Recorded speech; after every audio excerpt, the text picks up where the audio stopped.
enlighten us, sir? Can you just enlighten us, sir? Dr. Tedros mentioned that there is a team who went to China yesterday, and Yes. he mentioned that we might be just seeing the tip of the iceberg. What does he exactly mean by this? I'm not quite sure what he said, but we do know that a team led by Bruce Oliver is already in China, I believe, and they're working together with the Chinese authorities to better again understand this disease. This was a direct outcome of the mission of DG Dr. Tedros and our regional director Dr. Kasai to Beijing.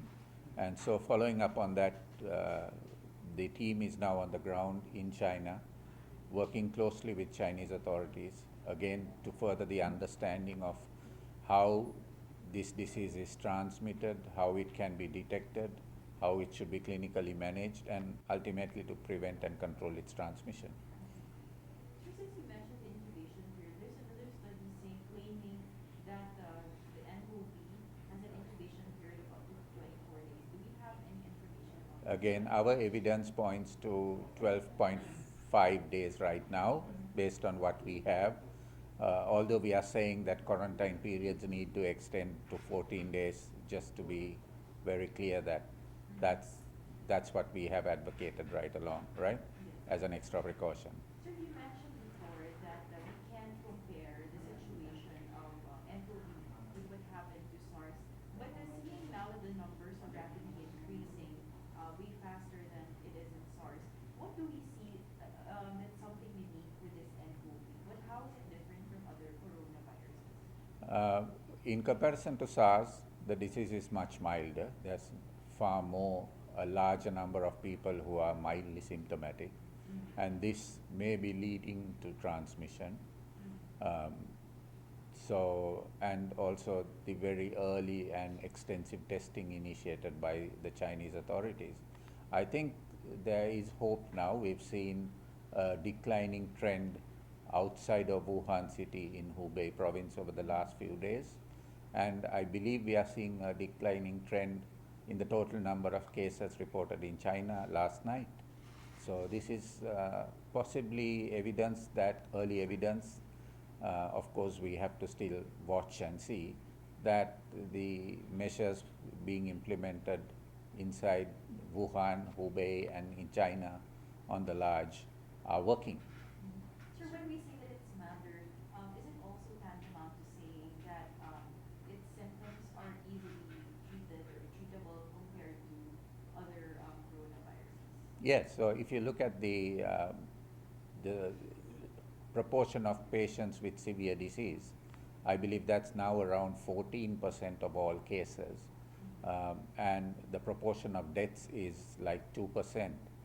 In comparison to SARS, where we had 14%, and so yeah, and MERS, where we had 34%. It's a much milder disease. Sir, what is WHO's intervention since Shanghai is standing firm that the disease is airborne? As I said, we are looking at the evidence, but we haven't confirmed that, right? So there's no measure yet, or you mean the WHO has not established any plan to tackle it with the Shanghai authorities because they are still on I, saying that this is airborne. we need to establish that there are many things that are being reported by various countries and various researchers. Unless we have clear evidence to confirm that, we cannot accept those theories, right? You are aware that we are fighting much faster infodemic than the virus spread. Sir, what's the reason why the nCoV is more infectious than SARS?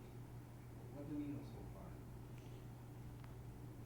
far? Why do you say it's more infectious than SARS? There are more cases now. The more cases doesn't mean it's more infectious, right? You need to recognize that in SARS we didn't start counting or detecting and confirming the SARS diagnosis for a month because we didn't know the pathogen for 1 month, right? So in this case we've had a very early start. And of course the spread was compounded by the fact that the Lunar New Year happened and a lot of people were moving around, right? So we recognize that that has made the response a little more complicated than would have been normally. Sir, nCoV is said to be less fatal than SARS, but why is it that there are more deaths from nCoV than SARS? Because the number of cases is much bigger, right? So that's why we are seeing more death. Numerically, we are seeing more deaths, but if you look at the rates, it's much lower. So I mean, during the SARS outbreak, if my memory serves me right, we had about 8,000 cases, right, and 780 deaths. This time around, we have 5 times as many cases already confirmed, 40,000, and we have just 1,000 deaths, so just slightly over SARS. So you see the difference. Is there a move for the WHO to or not WHO contacting, but are there groups already getting in touch with the WHO in terms of actually formulating or coming up with a vaccine against this virus? We've seen here in the Philippines, some are saying that they've developed some sort of cure. There are many groups, research institutions that are partnering with WHO, but also working independently, exploring treatment options, exploring vaccines, exploring diagnostic options, and we encourage all of that and encourage them to share their information with us so that it can be validated. Because we are in this together, that's why a public health emergency of international concern was declared. Dr. Abby, just like to get a follow-up on the test kits that will be provided by WHO to the Philippines, and UH plans to at least give test kits to hospitals with larger laboratories. Are there any test kits available na po? I mean, So the provided test by kits are largely molecular based assays, PCR based assays. So to do that kind of investigation, laboratories need to have capacity and PCR machines. We are working with the Department of Health to actually broad base its capacity. Right now, we recognize that only the Research Institute for Tropical Medicine is doing the testing. We'd like to see that capacity expanded so that more people who are PUMs or PUIs can be tested faster. Are test kits available already, sir? We have provided the necessary chemicals and reagents to RITM.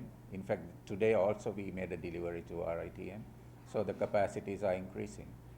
How many are there? I believe it was for 1,500 patients, today's delivery was, so samples. Can you just get your reaction on the inclusion of Taiwan in the travel ban by the Philippines? Because they mentioned that they are basing it from the WHO map that China should include Taiwan in the first place.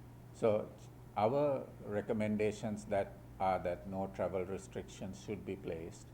The travel restrictions are a matter that governments decide based on their preparedness and risk assessment within country.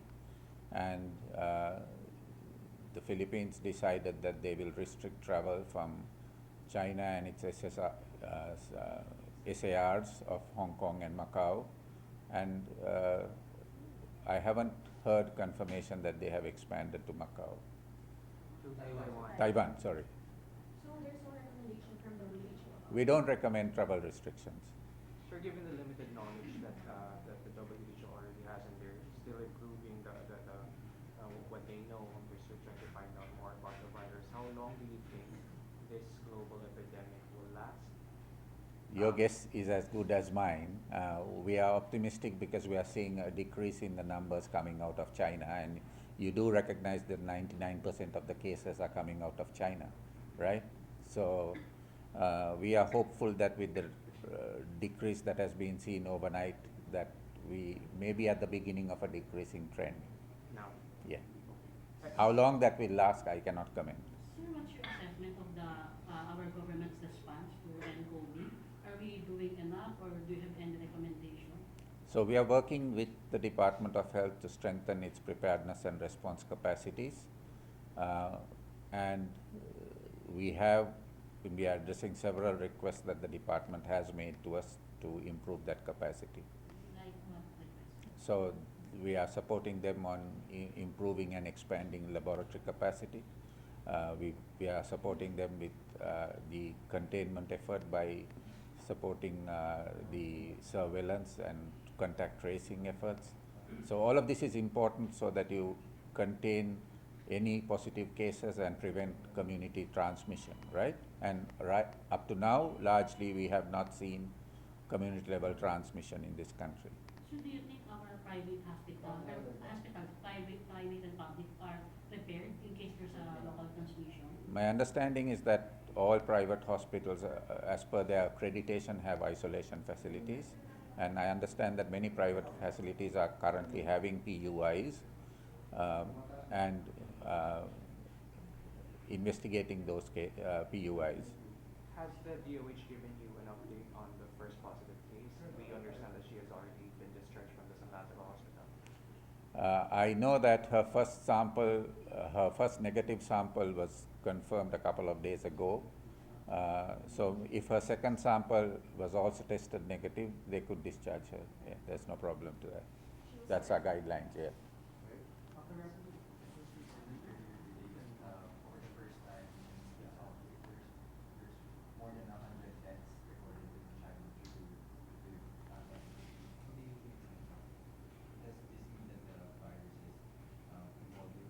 Again, up to 96% of the deaths are happening, I believe it's 96%, somewhere there, more than 90% anyway of the deaths are happening within Wuhan. We believe that the systems there are trying to cope with the expanded facilities that are being provided by the government of China, including new hospitals. Okay, no more questions. Last question na po.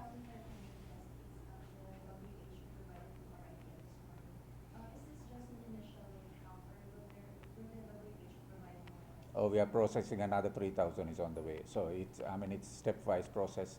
We have to deal with a global demand for these products. And so please understand that every country is asking for them, and we have to accommodate everybody's needs, right?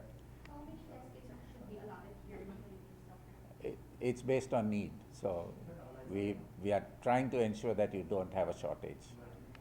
Okay. Thank you very much. Thank you all.